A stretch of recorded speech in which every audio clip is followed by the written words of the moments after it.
Good evening, everyone. As usual, my name is Alan Friedman, Vice President of the Australian Jewish Association, and I'm again the MC for the evening.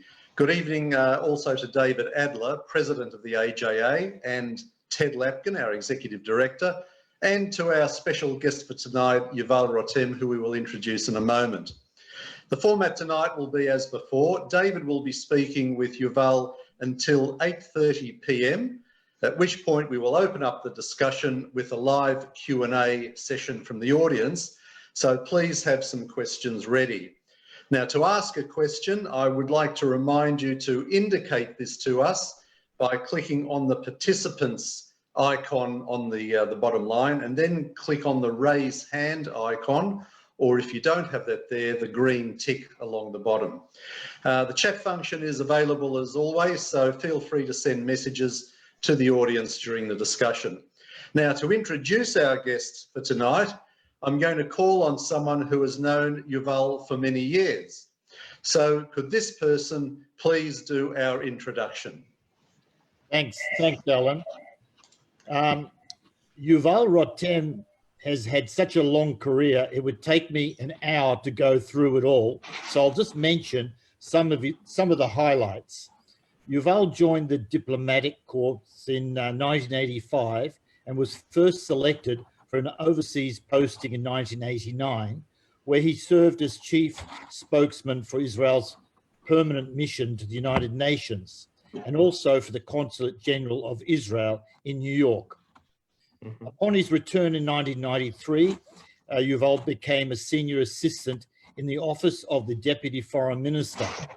In 1995, YUVAL was chosen by the then Foreign Minister Ehud Barak to be his senior policy advisor for the peace process. Following Israel's national elections in '96, YUVAL was appointed to the position of Chief of Staff to the Foreign Minister, serving in that capacity under Foreign Minister David Levy and then under Prime Minister Benjamin Netanyahu. In 2003, he received the rank of an ambassador from Benjamin Netanyahu, then the foreign minister. This made YUVAL the youngest career diplomat with a rank of ambassador in the foreign ministry up until about 2014. From 2007 and 2013, YUVAL served as the ambassador of Israel to Australia and non-resident ambassador to New Zealand, Papua New Guinea and Fiji. At the completion of that term, he was appointed Senior Deputy Director General, heading the Israeli Foreign Ministry's Public Diplomacy Directorate. In October 2016, YUVAL was appointed by Prime Minister Netanyahu as the Israeli Foreign Ministry's Acting Director General. Later in 2016, YUVAL was permanently appointed as Foreign Affairs Ministry's Director General. After all that, YUVAL, welcome to the Australian Jewish Association. Thank you, Michael. Okay, now. Thank you so much. And I don't want to sound like a pilot of Qantas, but I know that today you have a choice of alternative to listen to Kevin Rudd in a different Zoom conference. So I want to welcome all of you, those who prefer to listen to me and not to him. Thank you. Well, that's very good. I wasn't going to mention that the New Israel Fund had Kevin Rudd on tonight. But I didn't say the organization, just say about Kevin Rudd. Yeah, that's right. But look, before I hand it over to you, David, I just, if you allow me a little indulgence to give an example of what a mensch this man is and my personal relationship with what I believe to be, without doubt, the best Israeli ambassador to Australia we've ever had. YUVAL used to commute from Canberra to Melbourne regularly, and because there is no Israeli consulate in Melbourne, his unofficial office was a coffee shop in Turak village, just up the road where I live, coincidentally, which happened to be owned by an Israeli Arab. I always knew when YUVAL was in town because I would see a couple of burly security guards with their usual earplugs standing outside the coffee shop. This was a sign YUVAL was in town, so I had to go in and get a coffee real quick. And this is where YUVAL held court with politicians, high-flying Jewish businessmen, communal leaders, and he always found time to have a chat with me. On one occasion, I told him my daughter, who was getting married, wanted a destination marriage and had chosen India at the same synagogue where I was married in New Delhi 40 years ago. Our marriage at that time was the third only ever marriage in the New Delhi synagogue. And I mentioned to Yuval my biggest thrill would be to have the Israeli ambassador to India as my special guest, to which he said, no problem, Michael, just tell me when and where. To our surprise and delight, the Israeli ambassador to India, which happened to be Mark Sofer and his lovely wife, Sarah, joined us at the synagogue just up the road from the Israeli embassy, and then partied with us all, dancing the horror around the swimming pool at the Taj Mahal Hotel in New Delhi. Of course, Mark Sofer didn't know at the time he would eventually come to Australia to be the Israeli ambassador. Yuval, the last time we met was at a mutual friend Tom's 60th party in Tel Aviv a few years ago. Although we both had a lot to drink, I'm not sure if you still remember. But anyway, it's been a privilege knowing you, and thank you for joining us. And now I'll hand you over to David. Thank you so much, Michael. Michael, thank you for that terrific introduction and backstory. Yeah. We've only heard good things about you, Yuval, and we're very delighted that you could join us this evening. And I can tell you for most of the people, if not all the supporters of AJA, the choice between the two events tonight was not a difficult decision. When we were first communicating about tonight, you pointed out to me that we're doing the event close to Rosh Hashanah, and we learned from our rabbis that one of the things you should do as Rosh Hashanah approaches is called a heshbon nefesh. You sort of make an accounting of your soul and what's been good and bad over the year. But I'd like to invite you to give us sort of a heshbon diplomacy. How has Israel's diplomacy fared over the last year from your perspective?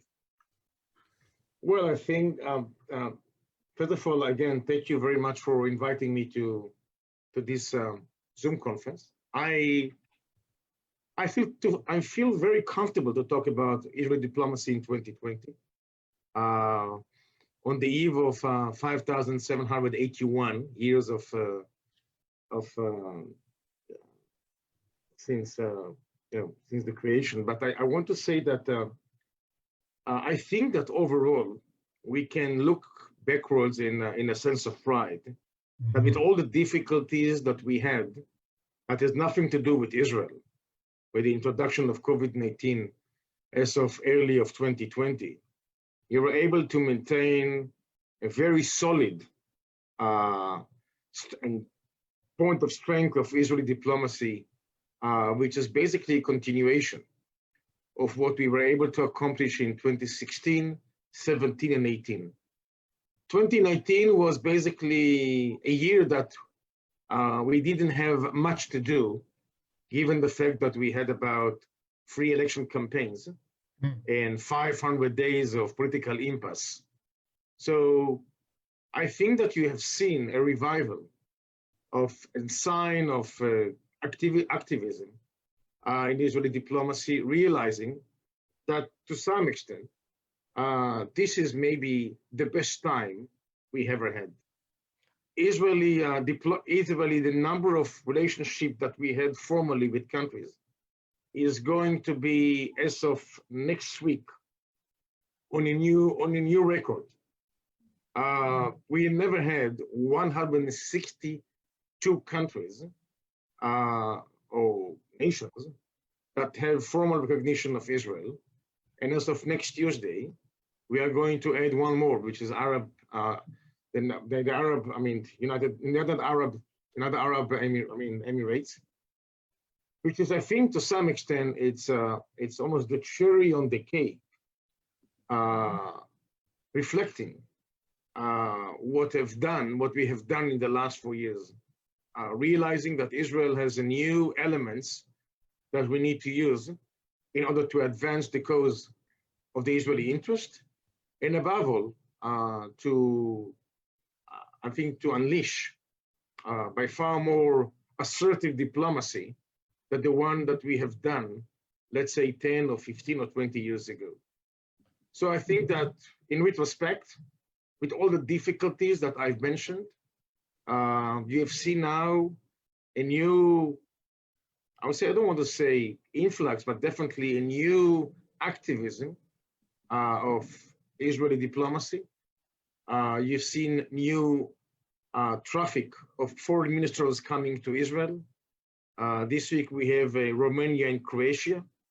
Next week we are going to have the foreign minister coming from Switzerland and from Spain.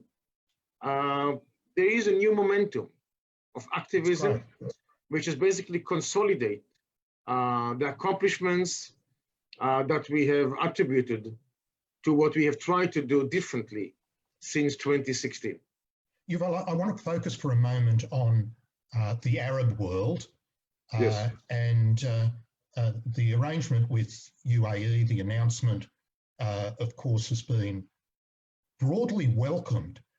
Some commentators have described it as a seismic change. We've used the term game changer. Is that an exaggeration, or do you think it has that degree of significance? It's when I always have this kind of debate with myself, I always try to Google and try to look for people from more on the other side of the political spectrum, let's say more liberal. And I want to take this opportunity to use Tom Friedman from the New York Times.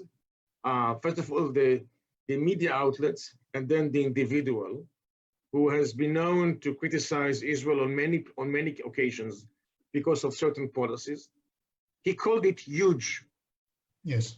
So if it's huge for the New York Times and it's huge for Tom Friedman, I don't think that we need to dispute it even. It is a very big thing on all occasions and on all fronts. The very fact that what we had in mind, that the changes that we have seen since 2010, since the Arab Spring began, and combined with the Israeli strength economically, that has changed completely the way we see ourselves. But David, the major story for us is to acknowledge people on your side and people in my own side, to acknowledge that Israel is not anymore a small, tiny, vulnerable country. We are a country of almost 10 million people, the size of Austria, the size of Sweden. I mean, our economy, forget about the COVID-19, but what we have accomplished until 2019 was remarkable. On 2000, Israel economy was in the neighborhood of $120 billion. Israel in 2019, less than 20 years, was almost $380 billion country. Our economy was number 30 in the world.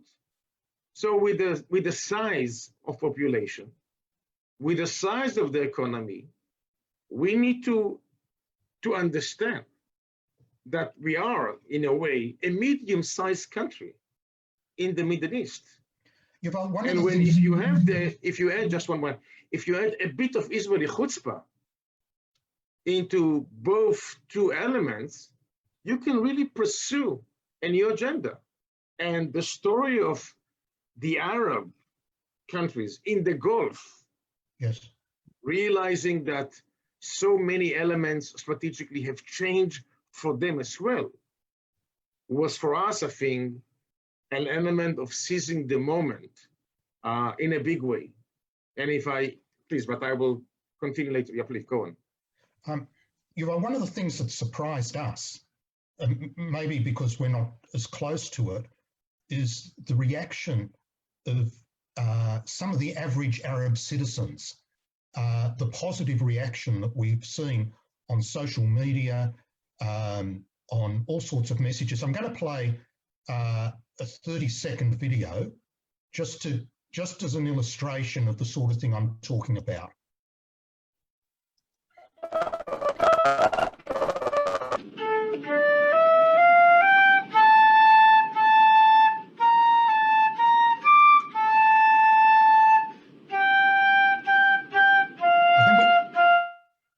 I think we get the idea.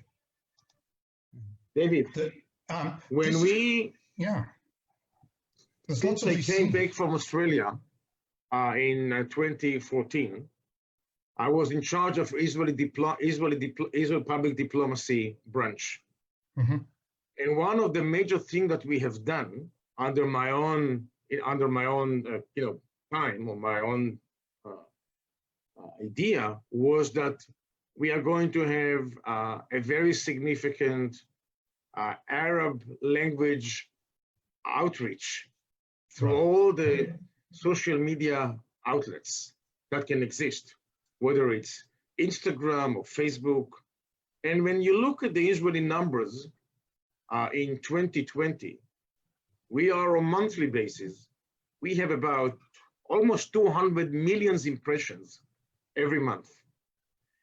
And almost between 1/4 to 1/3 of the impressions are from the Arab world.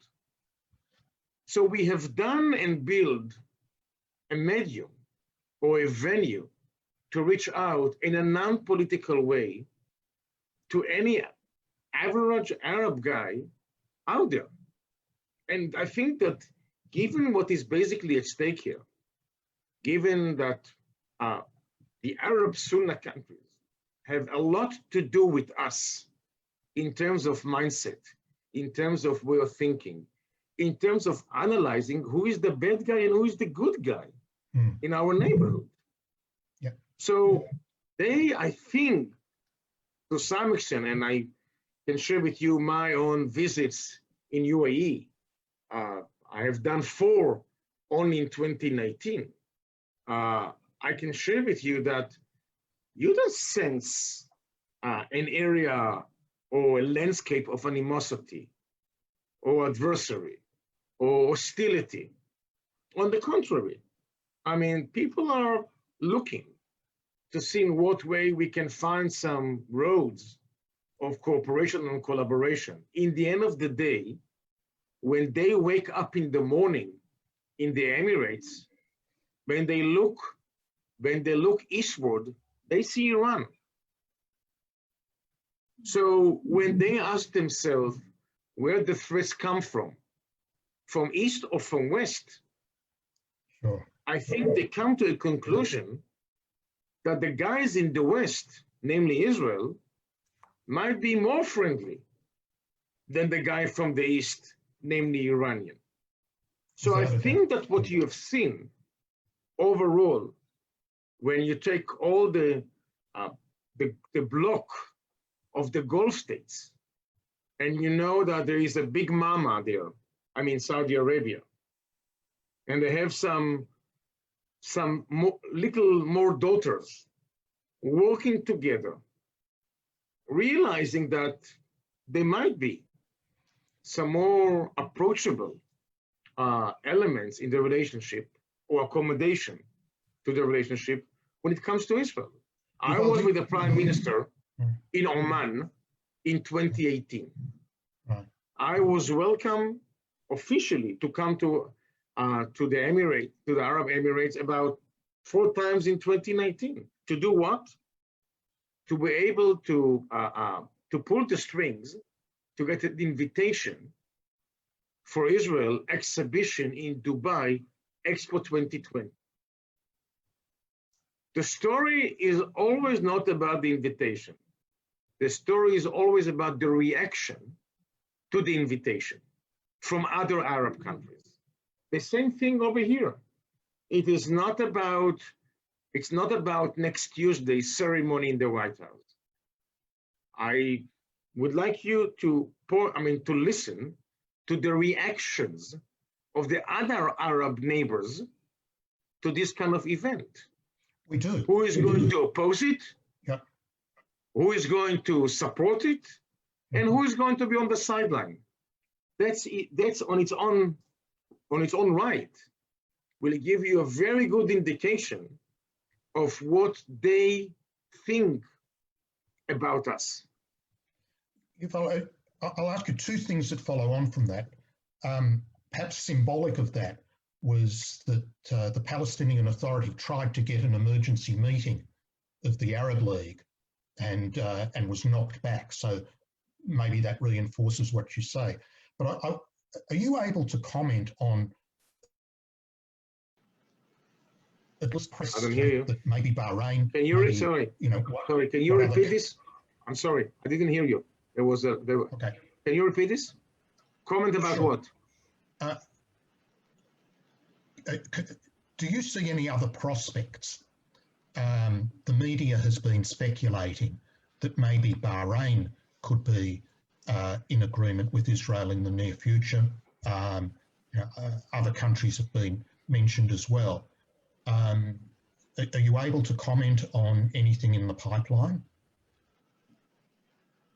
Listen, I'm not in position to give comments about potential events. I'm a diplomat. I'm still a member of the government until the end of October. So I cannot speculate, but I can tell you that we have encounters and meetings with many of those Arab and Muslim countries throughout the last few years. I mean, it has not been denied, it's there, but we thought, and we still believe, that we need to do it according to the sentiments and the feeling and the intention of the country that would like to pursue that. I mean, Israel is, and I think that you know us a bit, we are too pushy sometimes. And I try to say it in a very diplomatic way. I think that on that occasion, we need to employ some sensitivity in realizing that it's not an easy process for them as well. And we need time to digest this huge change that took place in the landscape of the Middle East and the Gulf area in the last month. So let's do it wisely. Let's do it prudently to make sure that there will more countries will see that nothing actually happened when one and maybe two and maybe three countries are going to accommodate relationship with Israel in a way that it actually advance or enhance their position internationally. So if the Emirates will feel that they have accomplished something, highly likely that you see more. I think Prime Minister Netanyahu indicated that there are some further discussion, but I say what I used to say to all of them, let's do it on your own pace. Let's try to be a bit un-Jewish and be sensitive to some extent to their own concern. It is not an easy transformation, and you need a lot of courage and support by these leaders to pursue this agenda. So I think that you're right, that there is a potential for more to come, but I think that at this moment, as you rightly say, there is no indication that there is a red light by any of those Arab League or whatever going to be the big Arab Sunni countries that existing in the Arab world. And I think to some extent, which is basically a good sign for others to pursue further relationship with Israel until they get mature into a formal relationship. Okay. I want to shift a little bit and ask you about Iran. It was recently exposed that Iran has 10 times the enriched uranium, according to a report from the International Atomic Energy Agency. Mm-hmm. And the US, through the Secretary of State, Mike Pompeo, has initiated in the Security Council a snapback provision of the resolution that allowed the deal to proceed. What's Israel's view on that mechanism, and is it a priority, do you think? What's the Israeli government perspective? Iran is a priority, period. I mean, there's no other priority than that. I mean, I don't think there's an issue that has been so long top on the Israeli agenda. What do we think about? The sanctions. Snapback is basically a policy that's supposed to undermine the deal. We were the only one against the deal from day one. So when you look at what was accomplished since 2015, when the deal was signed, I always say to my European friends, why don't you Google what was said in 2015 about Iran when the deal was signed? Compare the notes of then President of the United States stated, compare the statements of what used to be then the foreign affairs person from the European Union, Mogherini, and compare to Bibi Netanyahu, what he stated in 2015. You have three statements that you need to compare. And you tell me in which respect, in September 2020, who was right and who was wrong. That's all. I mean, I don't want to be subjective. You know, I'm an Israeli and I might have an agenda and I want to spin. No. Everyone should do it on his own. And the Europeans feel uncomfortable. But it doesn't mean that they've changed their mind about the deal.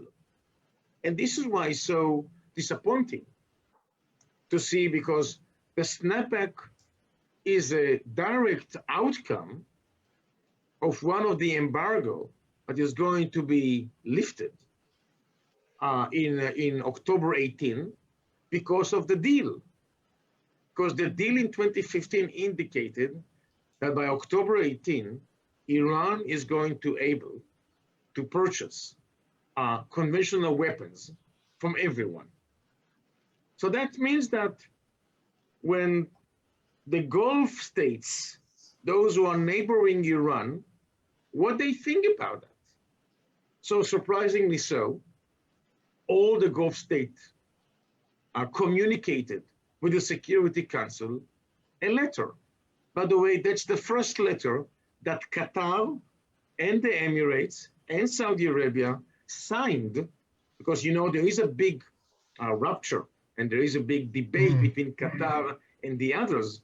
But on that issue, they all signed a letter to the Security Council stating that this is not, it cannot be overlooked and it needs to be addressed.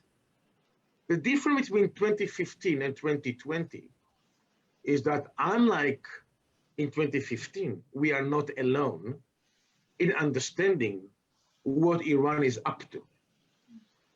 And I think that Iran is number one priority. Iran is always a threat.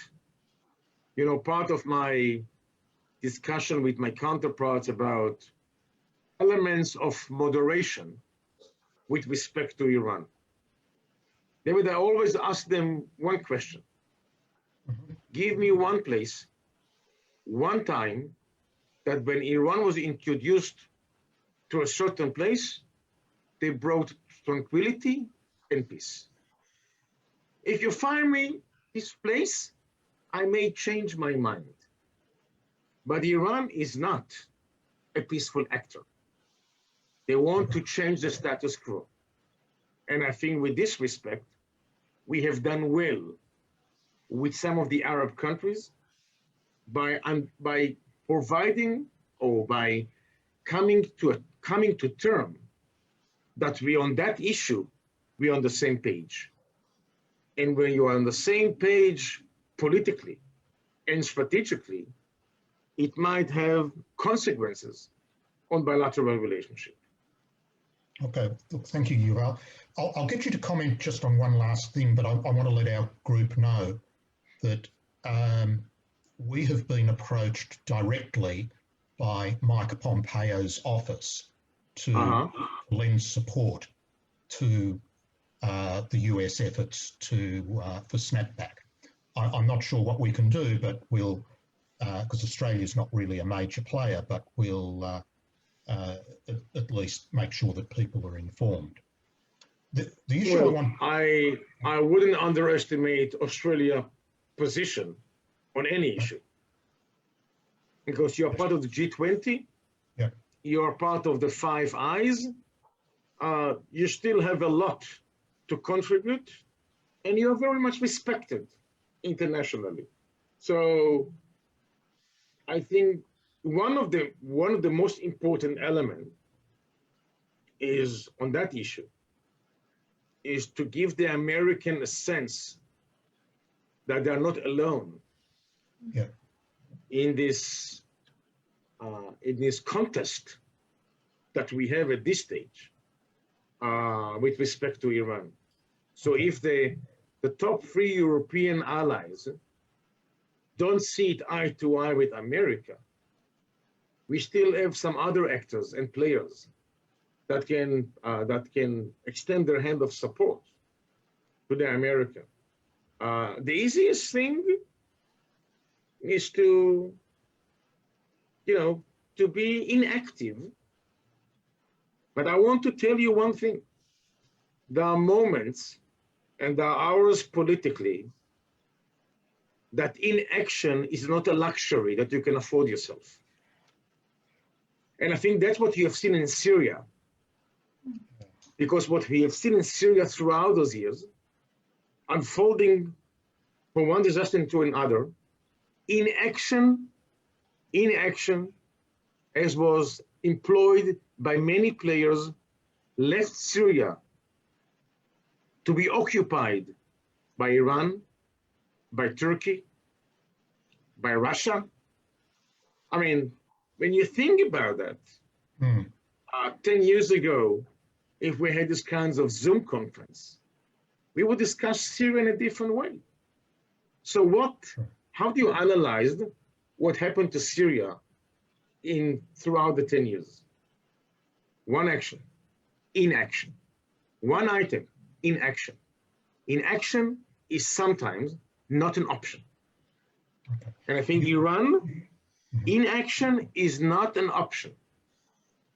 Well, with that powerful message, I think we should open for questions. There are many more things that I could ask you, but I want to make sure that others who wish to ask questions have an opportunity to do so. Look, thank you so much, Yuval, and thank you, Alan. If you'd like to look after the question time, please. Okay, thanks, David. Now we've got a few questions.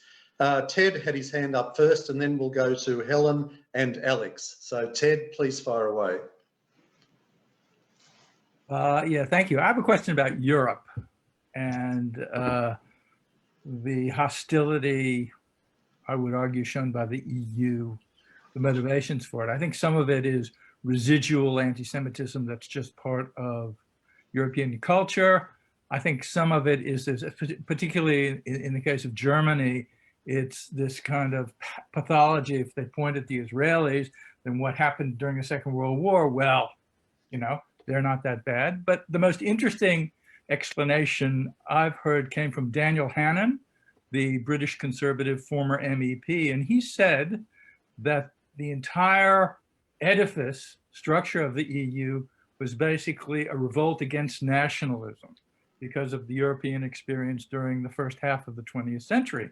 And Israel and Zionism are the most successful examples of national revival and nationalism, certainly over the past 100 years. So what do you think of those explanations for this really irrational European obsession with Israel that has manifested itself now with them trying to pressure Serbia and Kosovo, Serbia not to move its embassy to Jerusalem. It's just bizarre. Ted, I have some difficulties to accept all your adjectives that you have expressed with respect to Europe.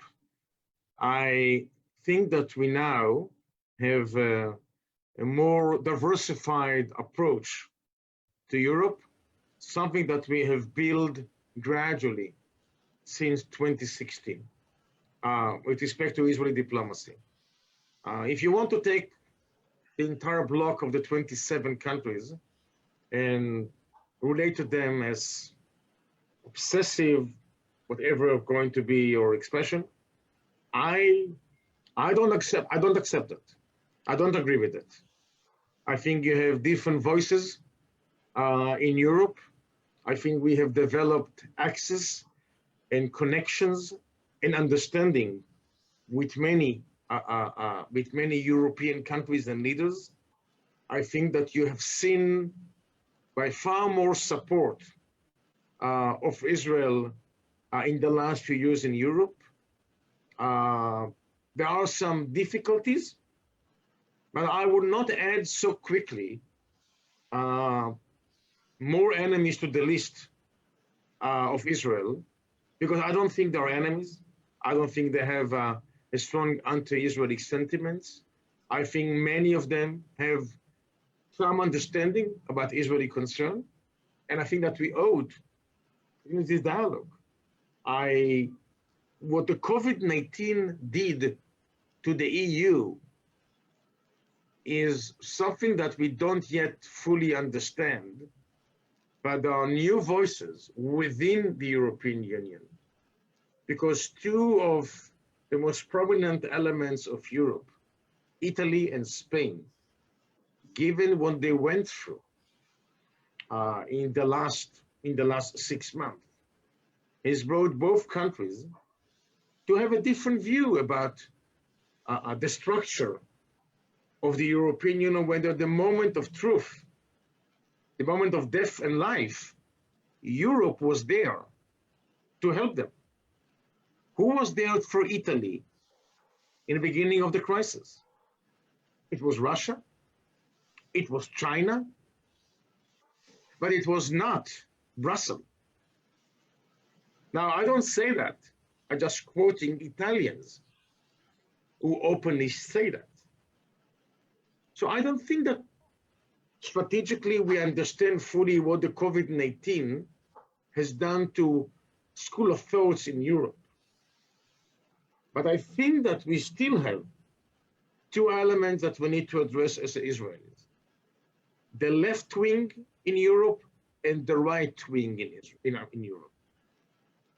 And I think that we have a lot to offer in terms of understanding, in terms of what can be done to improve the image and understanding.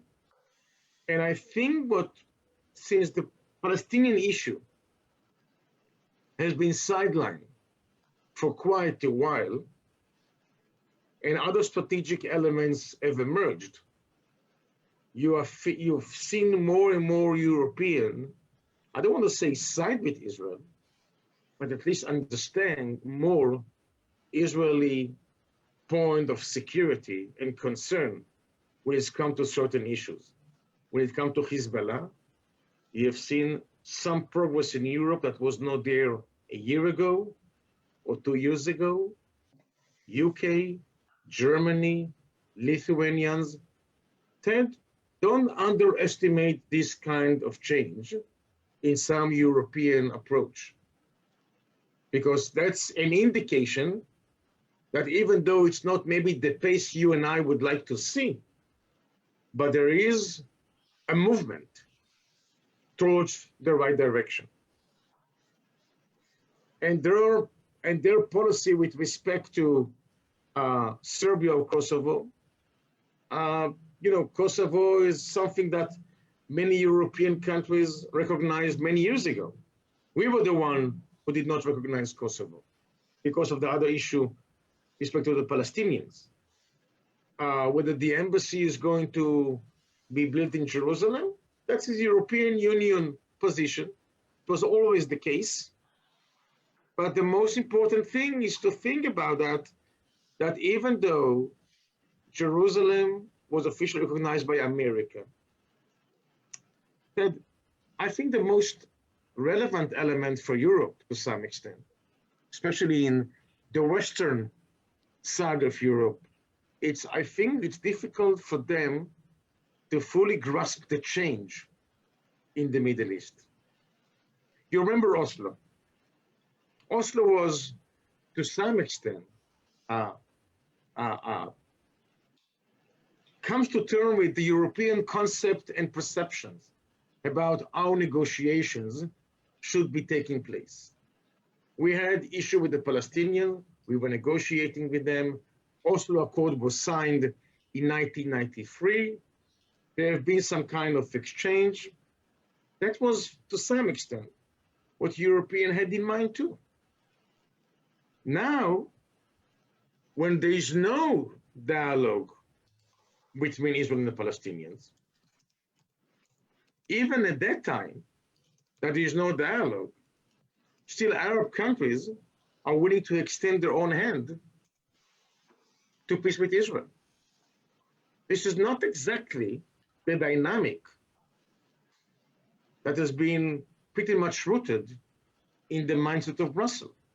I don't make it as a criticism.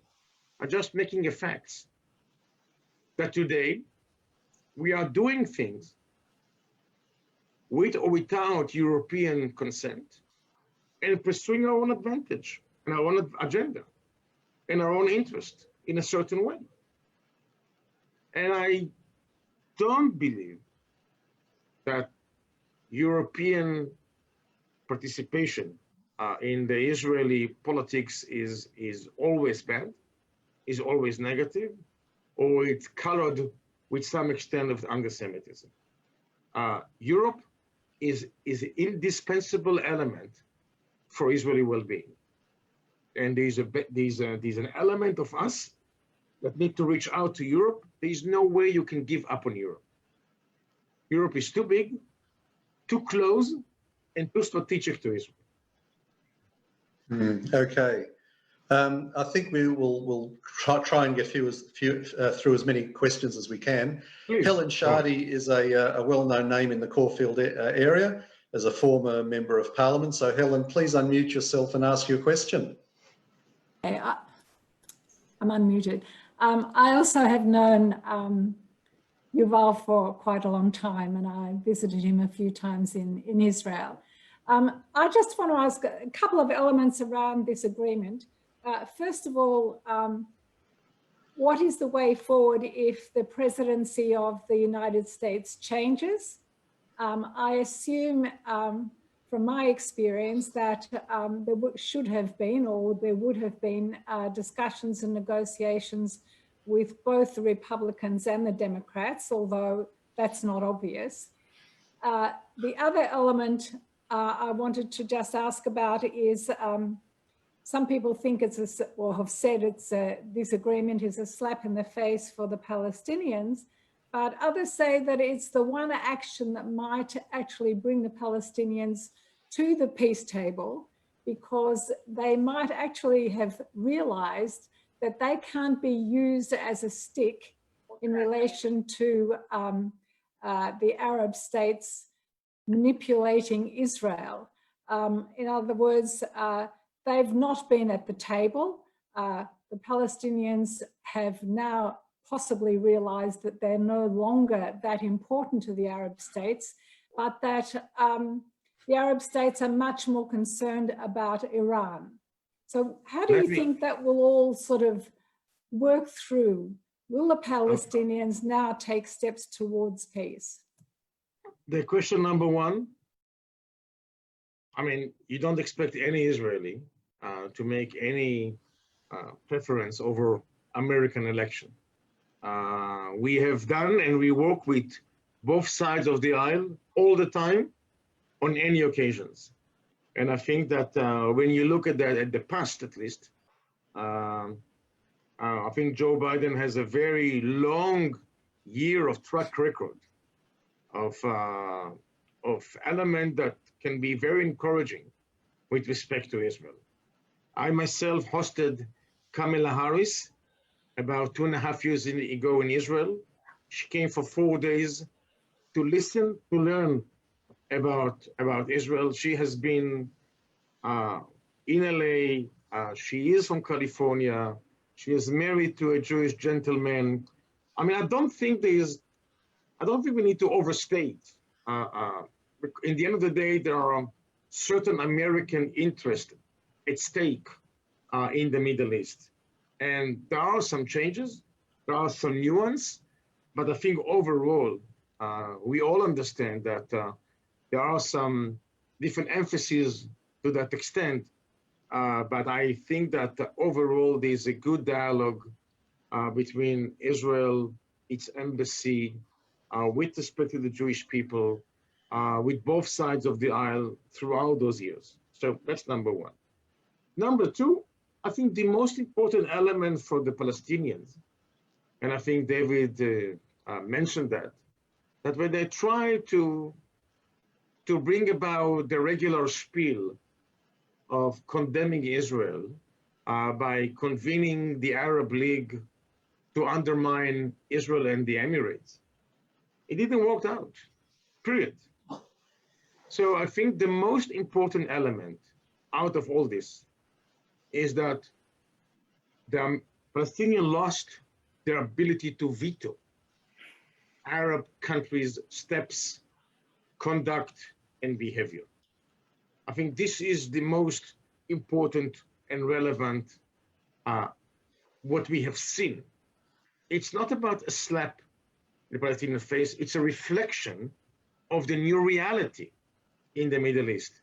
And the question to Palestinians is, you willing to come on board? Yes or no? If they don't want to come on board, they can stay behind. But then we might see more Arab countries joining in to this new reality, because the new reality requires new alignments of forces in the Middle East. So when Egypt has an issue with Turkey, or when Greece has an issue with Turkey, they form a new forum that's supposed to deal with offshore gas. And suddenly you have a new organization that consists of Cyprus and Greece and Egypt and Israel and Jordan and Lebanon. Lebanon is not there because Hezbollah doesn't let them.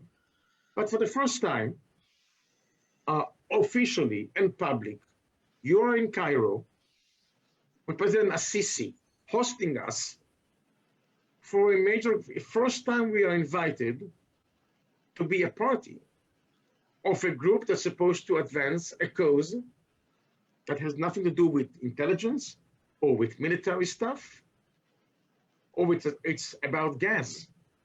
And we are in. This is the new dimension. This is the new elements. And Palestinians need to ask themselves, how come they have lost their ability to influence the Arab? I mean, I don't know if you remember, but about a few months ago, the Palestinian brought a resolution to the Security Council to condemn America for something. I don't even remember the case, the story. And for the first time, they were unable to deliver. So those days are gone. The question is, how do you seize this opportunity in a positive and constructive way? So that's the reason why the Emirates needs to be praised and encouraged, because they have done something, very powerful from their own perspective.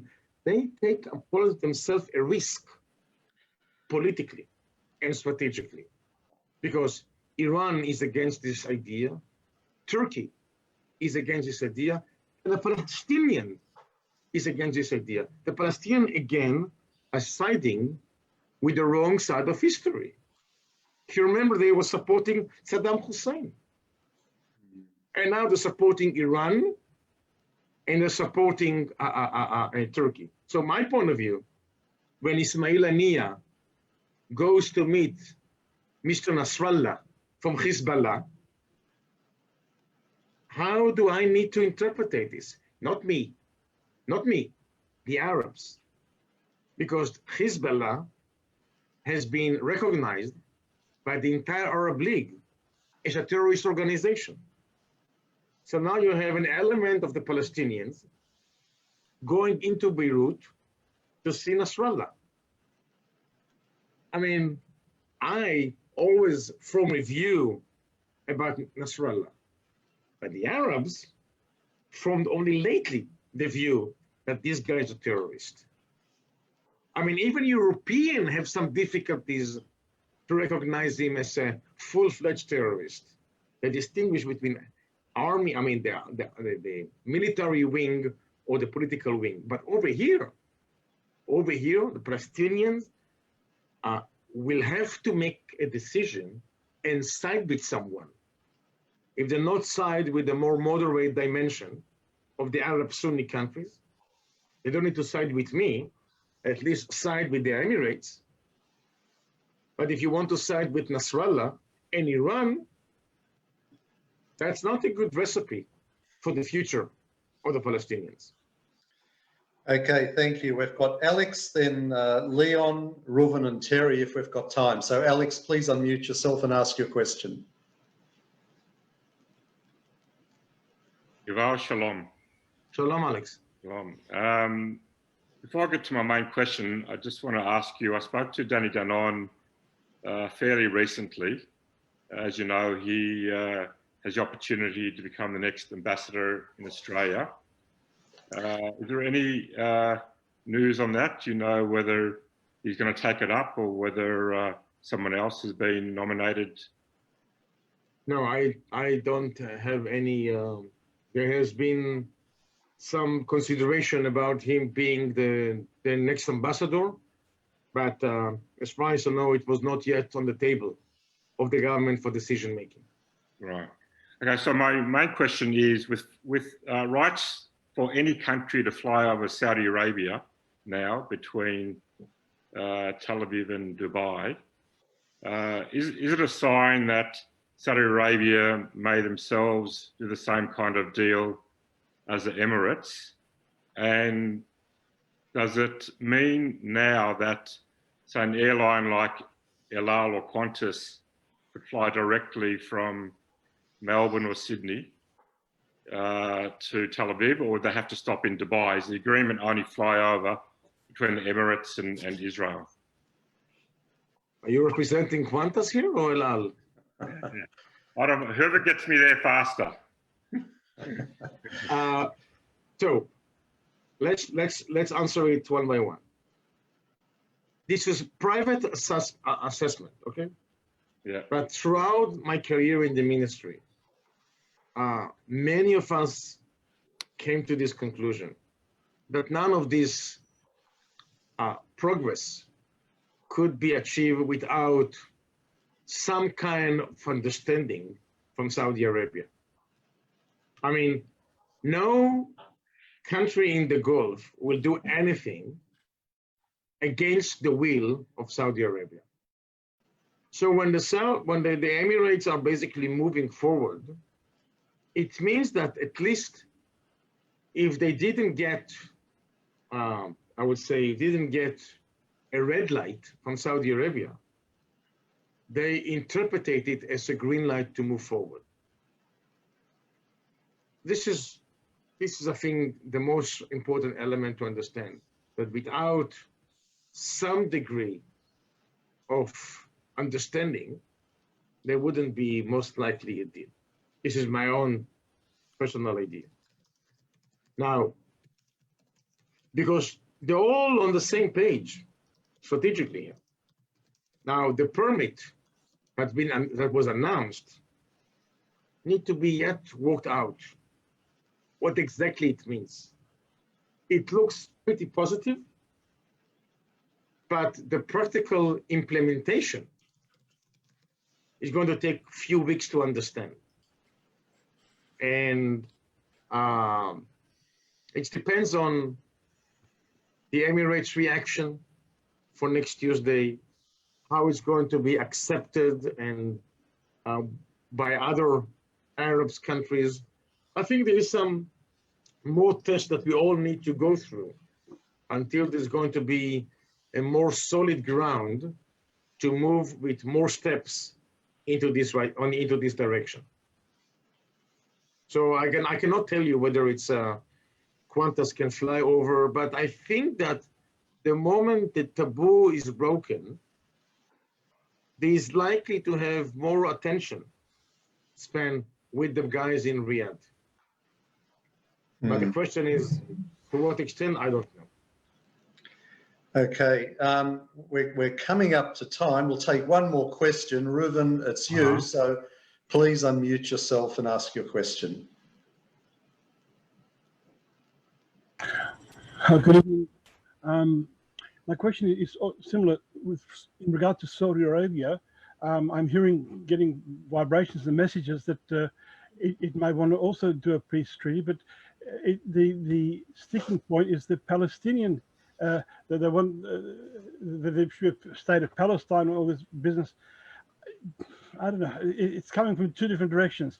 What are your feelings on Saudi Arabia pressuring the Abbas to just forget about it and then going ahead and making a treaty? Are they waiting for the results for the coming election in America, or what do you feel about that?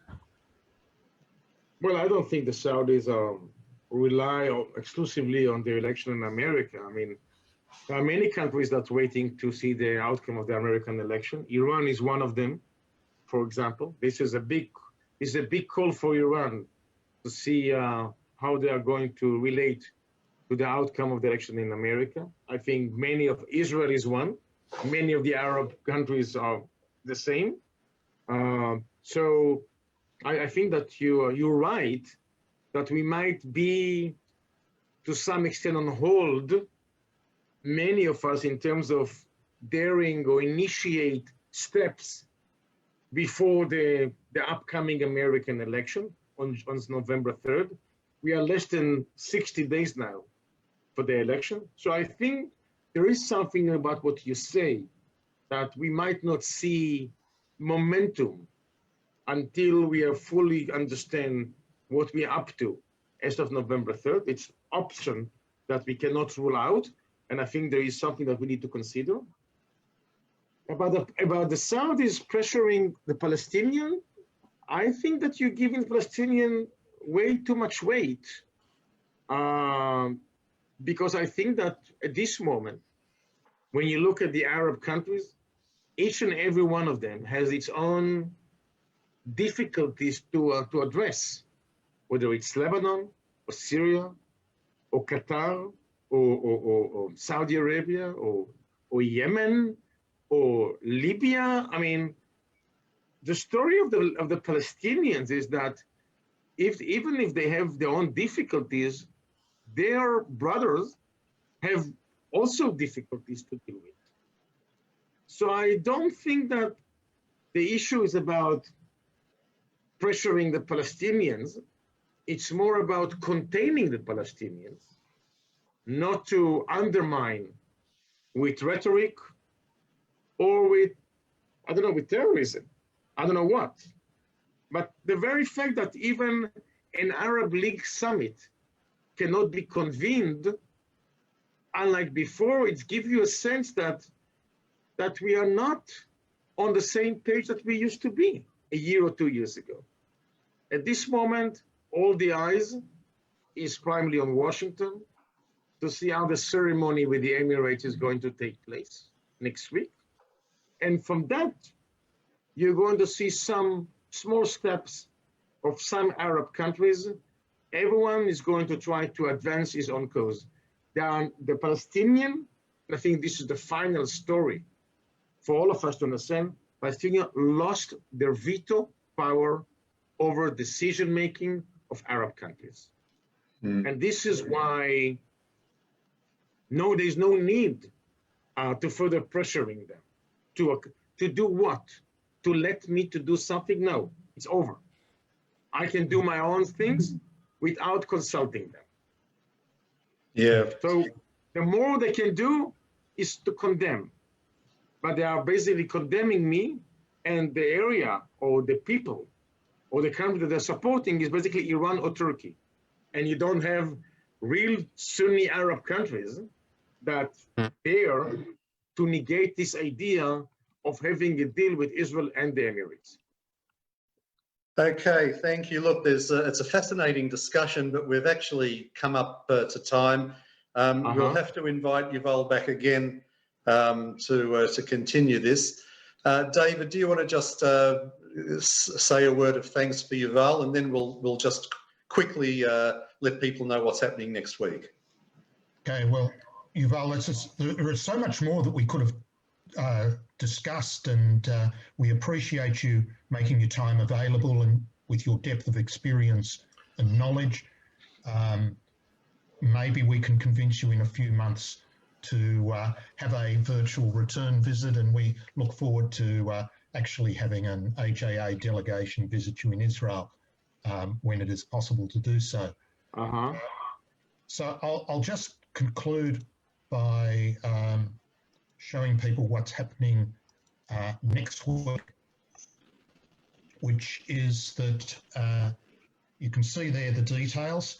Next Wednesday, we're privileged to host the Israeli Trade Commissioner, Shai Zarevich.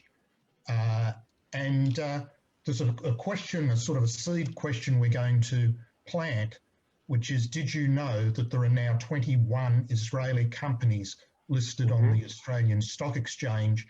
And next week, we are actually going to show you, identify those 21, and we're going to learn about the growing and more complex commercial relationships between Israel and Australia, and who better to tell us about that than the actual Israeli Trade Commissioner. And finally, we, as always, call upon everyone watching to support AJA. If you are not doing so yet, please do those three things. Go to the Facebook page and like and follow it. If you are not on our email list and would like to be on it, simply send an email to office@jewishassociation.org.au. And of course, if you're not yet a member or haven't made a contribution, that's always welcome via the website. So back to you, Alan, and thank you so much. Okay. Can I say just to all of you, Shana Tova from Israel, and Shana wish you Tova. all the best. Thank you Good very luck much. and a lot of health to all of us, to you and to us. Yeah, thank you very much. Thanks, everybody. That's it for tonight.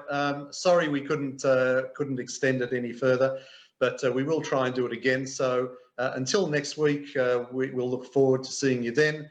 And for now, it's good night to you all. Good night to everyone.